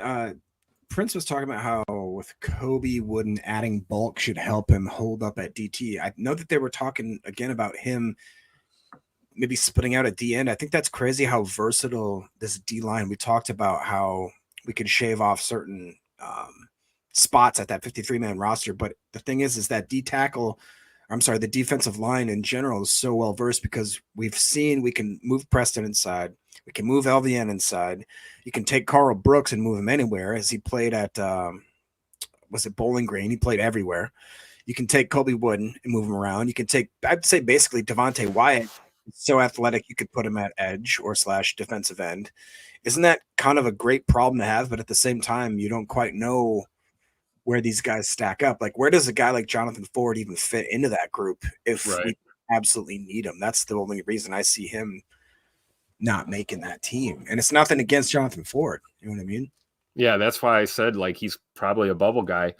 You look at Kenny and TJ Slayton, you kind of know where they're going to be, though, right? Those guys are kind of, they've kind of got their roles solidified, at least positionally. But I forgot about Slayton for all that. And that's a big fella right there. So, if Kobe Wooden's going to, trim up a little bit and get a little leaner and maybe lean on that versatility, TJ is going to always be that big dog in the middle. So, it's just, this is what we talk about. This is that time of year. We got to see it. I can't wait till Sunday night. We've got a game coming up the following week against the Ravens.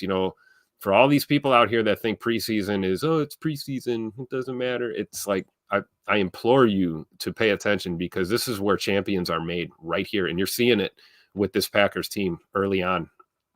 Yeah. Michael Lombardi said it best. He said, if you're following anyone on Twitter and they say preseason doesn't matter, he said, unfollow them immediately. That is as casual a fan as you're going to find, because I'm telling you, man, there is work going on. You just got to know where to look. That's for sure. I love this tweet by Matt Schneidman. He actually quote tweeted Diana Rossini with ESPN, who found Matt Schneidman. Matt Schneidman went quiet just a few minutes ago. Found him over in the corner eating some pizza. He says, trash move by me, I know, but I'm not hungry anymore, so I'm happy. So, long as you didn't pick it out of the trash, Matt. I mean, got it wrapped in foil. I don't know. You pull a Costanza. It was sitting on the top. Exactly. We got another Twitter follow here. Nick Kosmiter. I know I'm butchering the name. I apologize. But pretty cool tweet here. Actually, let me go back. I apologize. Said some notes. Actually, we do have to click on it. This is from Matt Schneidman earlier. Okay, so he said some notes on from first 11-on-11 period. Jacobs probably would have had a big run up the right side on the second play. Love hits Wicks for a nice gain up the right side for the first pass. Clifford, big completion to Heath, wiped out by a false start. Love hit Musgrave wide open on a crosser. There we go. We got some Luke Musgrave going on. Dude. Michael Pratt short hops a throw to wide open Bo Melton. Who said Michael Pratt was so good? It wasn't me, was it? Surtain, great pass breakup versus Dobbs on the comebacker. Bomb from Love to Watson, incomplete, but Riley Moss got flagged. Jacob Monk held Tyler Davis back from starting a scuffle. Jacob Monk being a veteran as a rookie. Hey, we talked about it. Multi-year starter, multi-year captain at Duke, right? Probably already seen it. A couple Packers runners got, quote, popped as well. So there you go. That was that update that luckily Nick Kosmiter tweeted out. Let's see if he's got any other updates up to this point. I think that's all right there. Well, here's one earlier about 10 minutes ago. Second team period began with second team period. This wasn't the second team, but the team period after the first team period. Okay, does that make sense? With Rashawn Gary wrecking things for the Broncos offense. So there's Rashawn Gary again showing up. So there you go. That's the latest at practice. Let me see if we can find any other updates real quick. We're now at over 730 people watching live. Y'all are awesome. We've got Paula in the chat saying Peyton Manning here at practice. Wondering if maybe Paula's out there. My bet is she spotted him by his forehead. So wait, what the hell's wrong with you, Jacob? What is your problem? He's got a big head, man. I'm gonna put you in timeout. Unbelievable. He does have a big head. He'll be the person. If you don't believe him, if you don't believe Jacob that Peyton Manning has a big head, Ask Eli because he talks about it all the time. They're just shooting B-roll for Hard Knocks, getting Denver ready for Hard Knocks. Oh, no. Keep in mind, too, though, Omaha Productions, remember they announced earlier this year they're doing some kind of documentary on the Green Bay Packers right now, right? So there you go. Maybe that's what it is. Could be. But Peyton is also. We'll definitely get film on the scuffle after Jay Love got hit when he was throwing. So maybe that'll make the documentary. If I remember correctly, too, though, Peyton Manning is actually part owner of the Denver Broncos, too. So he does have a chunk of ownership out there. So, yeah, I think so, too. Probably a little bit of that going on, too. Let's see what else we got. Zane Anderson and Evan Williams rotating as personal protector. So they're both rotating as PP. Evan Williams being PP makes a lot of sense. Physical, very quick, a lot of natural instinct. For those of you who don't know, personal protector is basically the guy who lines up offset directly in front of the punter. So he's kind of the last line of defense for the punter. If you don't think that's important, go back and watch the 49ers playoff game in the snow at Lambeau when they got the punt blocked for the touchdown. That was the personal protector. So Pack Daddy in the chat, what's up, buddy? He says, did we win the fight? I'm trying to find footage. This is like the Zapruder film, and I think that the government got a hold of it real quick, and we haven't seen it yet. Rigged. What that was. It was a scuffle, not a fight, just a little scuffle. Like there is literally nothing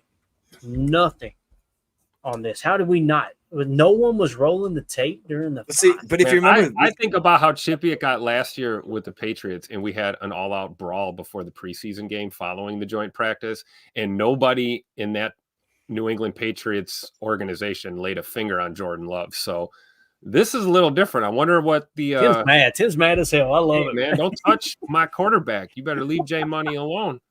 I'll just say this. How about these hands? It's going to be interesting to see. I want to keep an eye on pregame on Sunday night here because I tell you, last year was the first time I have ever been at a football game and saw officials throwing flags during warm-ups. I mean, these guys didn't even make it out for starting lineup announcement, and they were going hands-on. So hopefully this doesn't spill over into Sunday night, but I wouldn't be surprised if it does, considering the fact that this is the future of our franchise here, QB1. They're putting hands on them in practice. Come on, man. Can't do that. Unacceptable. We got a little update, no video footage, but some more details.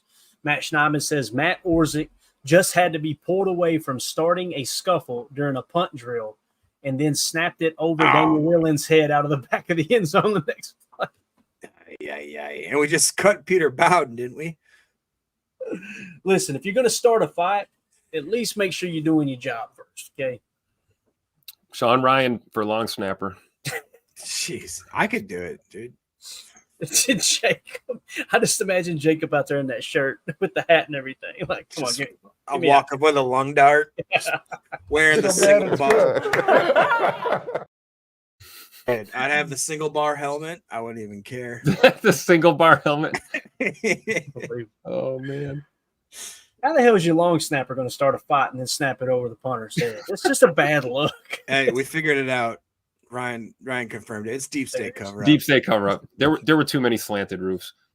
Well, that could be the problem, Ryan. Maybe the roof had a little too much slope for there to be a cameraman out there to catch the fight. That could have been the case. I don't know. We'll see. There were two cameramen. Yeah. Again, trying to find footage of the fight. Anyone finds it, DM me. I've actually got a couple DMs here. All right, so let me hop over here. You guys talk for a second. Let me see if I'm told there was footage from a grassy knoll, but where you have not confirmed. We'll figure that out as we go forward here.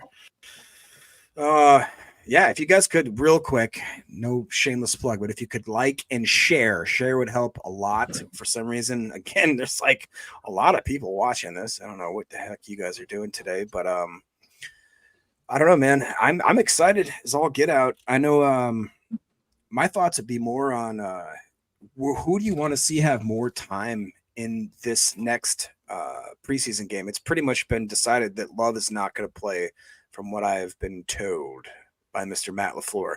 So who do you want? Do you want a straight split? You want Clifford to get a half and Pratt to get a half? And if so, Are you going to go ahead and dictate that as to how you're going to make your decision? Or, in my opinion, what would be smarter is if we have, so let's say, Pratt play, or let's say Clifford play the first.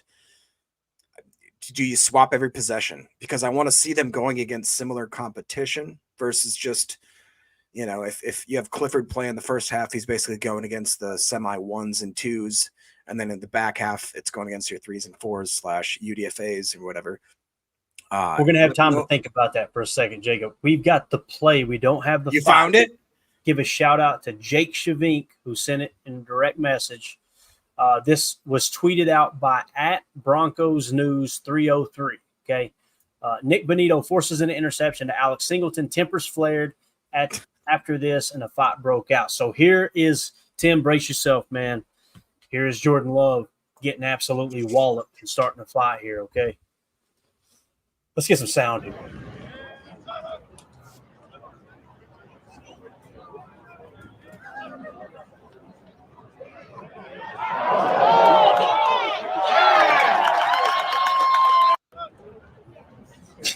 I ain't gonna lie, guys. That looked pretty minute, didn't it? Let's see. Let's watch the arm this time. Yeah, he did. He raked the arm, didn't he? Can't do that. Tim, you have the floor. Turn your camera on. I need to see that. I need to see your pissed off face right now, sir. Yeah, you can't rake the arm like that, right? Run bomb, screen, gotcha, all that good stuff, but yeah, kind of a bad look raking the arm. I can understand why they got mad. I was trying to see who was the first one out there, but yeah. Thank you, Jake. Appreciate it, buddy. Appreciate you sending it. And honestly, it didn't sound like much of a fight. They just got out there shoving a little bit. It sounded like a baseball fight. You ever watch a fight in a baseball game? Oh, dude. It's hilarious. Everybody runs out and they're like, what are you going to do? What are you going to do? But every now and then there are those great ones where the guy just flies across and throws like an actual diving haymaker. And I just think like that would be, if anybody in the Packernet crew would be like me or Emilio, would be just the ones that are like, oh, the dive punch. The baseball that I grew up with was Nolan Ryan putting people in headlocks. Oh, dude, Nolan Ryan, he'd fight. You're talking about Nolan Ryan. I stepped away for a minute. What the heck? Tim, here's the footage. They absolutely killed Jordan Love. Look at this, man. Man, you better don't touch my quarterback, man. Call Denver police. Denver police respond immediately. Honestly, they did rake the arm. They raked the arm a little bit. Watch 42 here, right? Little rake of the arm there. You can't do it. Can't do it. Can't have it. Can't have it. All right. What was your question again, Jacob? It sounded well thought out. I have no idea. I don't know. Anymore. And that's the kind of content you get here on this channel, folks. Make sure you hit that sub, hit like for us, share it around. Say, hey, listen to these knuckleheads. They have no clue what they're talking about. And yeah, you said something about quarterback, right? You were asking, was it about snaps for quarterback in the game coming up? Was that what it was? Like, how are they going to distribute the sure, snaps? Yeah. I was just wondering, and Tim, actually, I wanted your opinion on this more than anything, just because Clayton. But what would you do? We've got Sean Clifford and obviously Michael Pratt. We've just talked about how we probably expect both of them to make the team, how we hope that both of them make the team. Would you do a 50-50 split? And if so, would you do it so that Clifford gets the first half, Pratt gets the second half? Or if you really want to gauge the kind of depth of here we go. Hold that question, Jacob. We've got the fight. This is why I keep forgetting my question. He's done this now 2 times. So there's the scuffle. I want to see who's out front. I want to see who's in there mixing up. Let's go full screen here for this, boys. Oh, that helped a lot. Oh yeah, this looks way better. Yeah. So who's out there in front? Let's freeze frame it here. I want to know who got in the mix quick. You got Sean Ryan out there, right? Got the belly hanging out. Yep. Look, he got the belly hanging out in the front. He's suffering from no acetol. Look at that. What is that about right there? My man. That's a bad look, Sean. Who else is running in there? Look at 17, Michael Pratt coming in and getting the mix. He got that Hank Hill butt. He does, man. I think somebody hit him in the ass with a phone book, didn't it? That's not a good look. Got to work on them squats. All right, who else we got? God dang it, Bobby. Kind of hard to tell. I like number 2. Number 2 is like, I just need a breather. I'm cool. I'm glad we're seeing this now because not much of a scuffle, right? That's not a fight. Stop it. Come on now. Yeah. That's not. Hey, they did say scuffle from what I. Oh, they did. Okay, recall. good. Okay, Yeah, so that's that's the definition of a scuffle right there. Yeah. So there you go. So what I was going to nothing to say see here, Jacob. What was your question again? What I was going to say, Tim, was that what would you do when you're trying to compare the talents of one Sean Clifford and Michael Pratt? Because if you want to break them up into quarters, you want to break them up from from series to series, which to me makes more sense because you want to gauge how they do against similar competition. What were your thoughts? Absolutely, I would take that approach. Quarter to quarter, or first half, second half is a great. I guess what do they say? The problem with conventional wisdom is it's conventional. So I don't think they necessarily go that route. Maybe that's the framework, a half for each of these guys. But I'm with you. I think it's about the series and the situations. I think if we're you can pretty much call it an automatic almost anywhere on the field. If we're in third and short situation, we're going. I think they're going to want to see what's going on. We know what we have in our punt game. Daniel Whelan is a monster. We don't need to really, he doesn't need extra work out there, I don't think. So I think a lot of going for it on third and even fourth and shorts maybe. But yeah, you want to see these guys.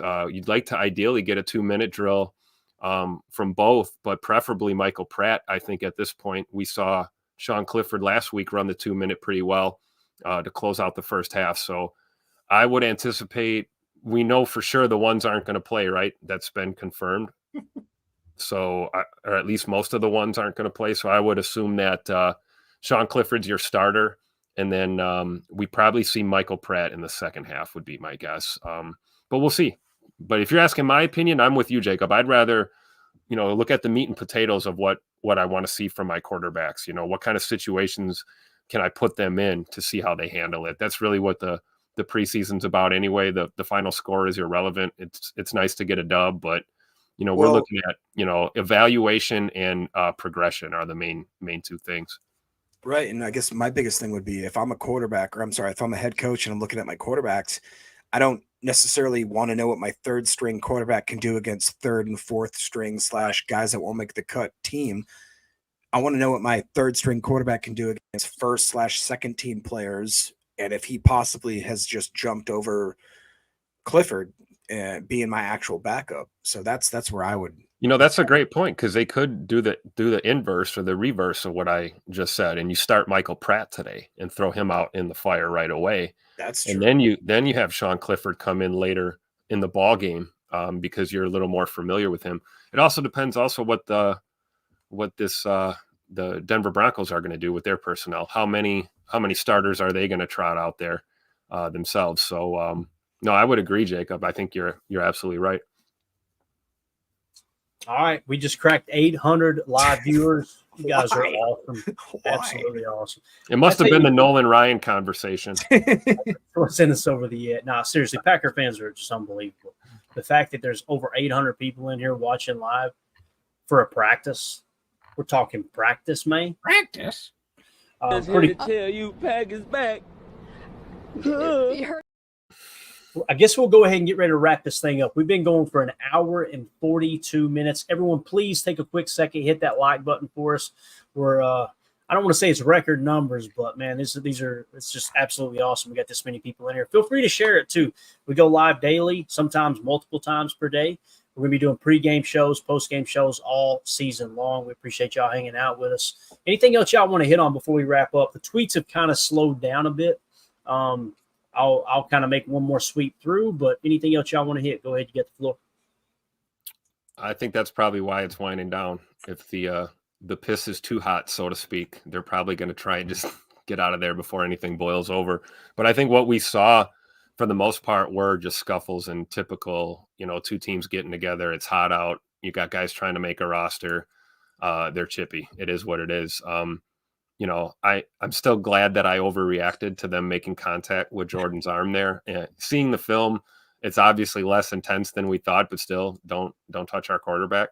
So they're getting that message through. I think the boys are standing up for each other out there, and I love to see it. As long as it doesn't get into anything, we don't want to see helmets being used as, blunt force instruments on the practice field or anything crazy. So, as long as they keep the tempers in check, I think this will play out well, really, for both teams, because again, like I said, this is what this is all about, man. The coaches love the joint practices. I'm sure the players and the Players Association aren't gigantic fans of them, but this is because coaches need to evaluate, and you got to see what it's like when you're looking at a little bit different situations. It's like a road practice. It's unique, and guys are going to fight. Think about it. You've spent weeks since OTAs and the early part of training camp just working out with your teammates. It shakes it up to get a joint practice in there and really allows these coaches to see. I guarantee you one of the things they're looking at is how are young players handling themselves when it does get physical or there's extracurricular after a play. Are you going to fly off the handle, or are you going to keep your composure? That's all a part of, the training camp experience. So it's all good, and can't wait for Sunday night. Yeah. Jacob, anything else you want to hit on, man? Man, that's just a great point that Tim made there, is that in a weird way, these joint practices, at first, when I first heard about them a couple of years ago when we started doing them, I thought, these are so stupid. Who are they helping? Then I realized, no, it is definitely, especially when the fact that the offensive coordinators, the coaches are actually telling each other, hey, this is what I'd like to work on this situation. So that way, it's literally like actually helping their playbook, their theory, their offensive progressions. But then also, I think the unsung, I always think about the stuff like the emotional part of the game, the stuff you can't measure with stats or quantifications in certain ways. Like Tim just talked about, the going against another player of an opposite team when you've been going against a guy in the same colors all off season, and maybe even more to the point of, yeah, we know what to expect with like a preseason game that's televised. There's almost more pride of going into a practice where it's kind of closed to the media, where the only people they're going to see if you won or lost are your teammates, and you think really think about that. Like that's more almost important, I'm sure, to these guys in certain ways, where it's like, I want them to know that I can beat this guy in front of me. And it doesn't necessarily have to be because there's cameras on or anything like that. Like, I think that's a certain point of building to that week one of the regular season that you can't script as well as if you're just doing a friendly one-on-one team friendly practice. I think that builds the adversity, builds them building the camaraderie. And, dude, I'm excited. I think that the fans are excited. Just the fact that we got just shy of 900 plus people watching is crazy right now on a Friday at noon. Everybody's supposed to be at work. What the hell is going on out here? I got to hit them with it. I'm sorry. You're supposed to be at work and you're talking Packers football. Vince is going to hit you. They didn't have Bluetooth earbuds in Coach Lombardi's era, so that's what everyone's still at work. They got us in their ear right now. J. Cole saying we just may have a touchdown to Musgrave from Love. Yes, sir. That's what I was just seeing here. Who was that? Jordan Love to who? Says more red zone after two more Jacobs runs. He's been a workhorse for the Packers today, so Josh Jacobs looking good as far as reps go. McMillan for the Broncos breaks up the throw for Reed at the goal line. Then finally a breakthrough as play action flare pass to Musgrave. That typically means in the flat. Finds open space to run to the pylon. So Musgrave stayed on his feet. There you go. All right. I've got Mandy blowing my phone up here. I'm in trouble. So we're going to wrap this thing up. Hour 47. We went 47 minutes over. I told her we would go. So I need everyone's thoughts and prayers, please, as I walk downstairs like a whipped puppy. All right. So it is what it is. Anything else, fellas? Hi, Mandy. Thanks for letting Clayton stay. Hello. She's going to go. I thought you said it was going to be an hour. My response will be. True international effort to pressure. That's all I can. So, all right. Are we doing a night show? Are you planning on doing a night show? No night show for me. I'm going to be at the nephew's high school football game. So senior year, my man, 6'4.5", just looking like an absolute dog out there. We're going to go watch him play ball tonight. So yeah, Clayton walking the green mile. I'm going to walk downstairs. She's going to be like, why aren't you ready to leave? I'm going to say, got a dead man walking here. Dead man. I'm going to look her right in the eye and say, I'm tired, boss. That's what I'm going to say. But we'll be back tomorrow for sure. Tomorrow evening, definitely an evening show. And then Sunday is going to be a very busy day. We'll do a morning show. We'll do a pregame show. We'll do a postgame show. for whoever is awake late there in the evening. If you guys and gals would hit that like button for us, we greatly, greatly appreciate it. Also, if you're one of those that want to support the stream and join our awesome Patreon community, you can scan that QR code in the upper right. That'll send you to Packer Fan Total Access Live on Patreon, or you can go to patreon.com/Packer Fan Total Access. Got some really cool chat rooms set up in there for everyone to talk Packers. Really cool way to get questions right over the air, all that good stuff too. So we appreciate everybody's support. Everybody in the chat today, in the YouTube chat, comments, Rumble, Twitter, y'all were awesome. This was a lot of fun. So we'll see you tomorrow night, definitely 7 p.m. Those Central of you Time. listening on the pod, thank you for making us a part of your day. As always, let's go out and be the change we want to see in the world. Listen, no more Packer fights. Stay away from our quarterback. All right, you got it. Jacob, final word. Happy as a possum in a dumpster. happy as There a you go. All possum right. in a See ya. dumpster. Everybody have a great evening.